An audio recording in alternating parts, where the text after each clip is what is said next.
మండలిలో నెయ్యి కయ్యం. TDP YCP సభ్యుల మధ్య ముదిరిన జగడ. తిరుమల కల్తీ నెయ్యి వ్యవహారం ఏపీ శాసన మండలిలో రగడకు కారణమైంది. కల్తీ నెయ్యిపై చర్చించాల్సిందేనంటూ వైసీపీ ఆందోళన దిగింది. అయితే లేనిపోని ఆరోపణలతో వైసీపీ సభ్యులు డ్రామాలు చేస్తున్నారని ఫైర్ అయింది అధికార పార్టీ. ఏపీ శాసనమండలి సమావేశాల్లో కల్తీ నెయ్యి వివాదం దుమారం రేపింది. వైసీపీ నేతలు తిరుమల కల్తీ నెయ్యి అంశంపై చర్చించాలని పట్టుబట్టడంతో గందరగోళం నెలకొంది. కల్తీ నెయ్యిపై చర్చించాల్సిందేనంటూ నినాదాలు చేస్తూ వైసీపీ సభ్యులు ఆందోళనకు దిగారు. హెరిటేజ్, ఇందాపూర్ డైరీల నెయ్యి సరఫరాపై వైసీపీ వాయిదా తీర్మానం ఇవ్వగా చైర్మన్ దానిని తిరస్కరించారు. దీంతో వైసీపీ సభ్యులంతా ప్లకార్డులతో ఆయన పోడియంను చుట్టుముట్టారు. ఆందోళన నేపథ్యంలో చైర్మన్ శాసనమండలిని వాయిదా వేశారు. తిరుమల ప్రసాదంపై లేనిపోని ఆరోపణలు చేశారని ఆరోపించారు మాజీ మంత్రి బొత్స సత్యనారాయణ. ఇందాపూర్ డైరీ హెరిటేజ్ కు చెందిన సంస్థ అని ఆరోపించారు. దీన్ని అడ్డుపెట్టుకుని దోపిడీకి ప్లాన్ చేశారన్నారు. వీళ్ళు కల్తీ నెయ్యి నుంచి సప్లై చేస్తానని చెప్పని బ్లాక్ లిస్ట్ లో పెట్టారు. తదుపరి 6 నెలలకే ఆ సంస్థ నుంచి మళ్ళీ తాలూకా బ్లాక్ లిస్ట్ నుంచి మళ్ళీ మెయిన్ లిస్ట్ లో తీసుకొచ్చి ఆ సంస్థ ద్వారా 280 రూపాయలకి 320 రూపాయలకి కూడా నెయ్యకున్న నేపథ్యం. అదే సంస్థ ఇందాపూర్ అని చెప్పిన సంస్థ ఏదైతే ఉందో ఆ ఇందాపూర్ సంస్థ ఇవాళ వచ్చి 658 రూపాయలకి ఇవాళ వచ్చి నెయ్యిని సప్లై చేస్తున్న నేపథ్యం.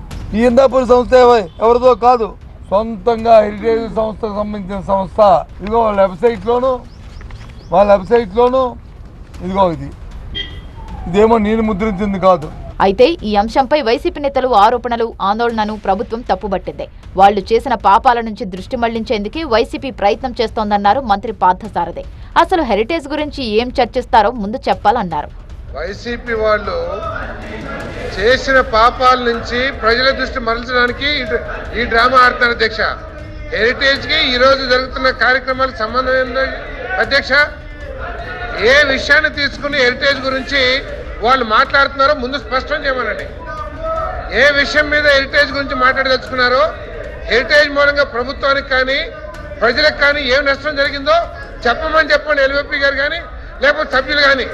అయితే వైసీపీ ఆరోపణలపై ఫైర్ అయ్యారు మంత్రి అచ్చెన్నాయుడు. ఓ ప్రముఖ సంస్థపై ఆరోపణలు చేసినప్పుడు ఆధారాలు ఉంటే బయట పెట్టాలని కోరారు.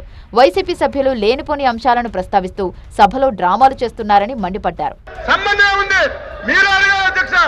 మీరు కూడా ఒక ప్రతిపక్ష పార్టీ, ఒక రెప్యుటేషన్ కలిగినటువంటి సంస్థ మీద అలిగేషన్ చేసినప్పుడు ఆధారాలుంటే రమ్మని చెప్పండి. ఆధారాలుంటే చర్చించండి.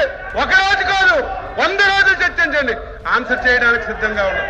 సంబంధం లేని విషయం తెచ్చి ఉదయం నుంచి పెద్ద డ్రామా ఆడి మొత్తానికి కల్తీ నెయ్యి వివాదం రకరకాల ఆరోపణలతో అనేక మలుపులు తిరుగుతోంది.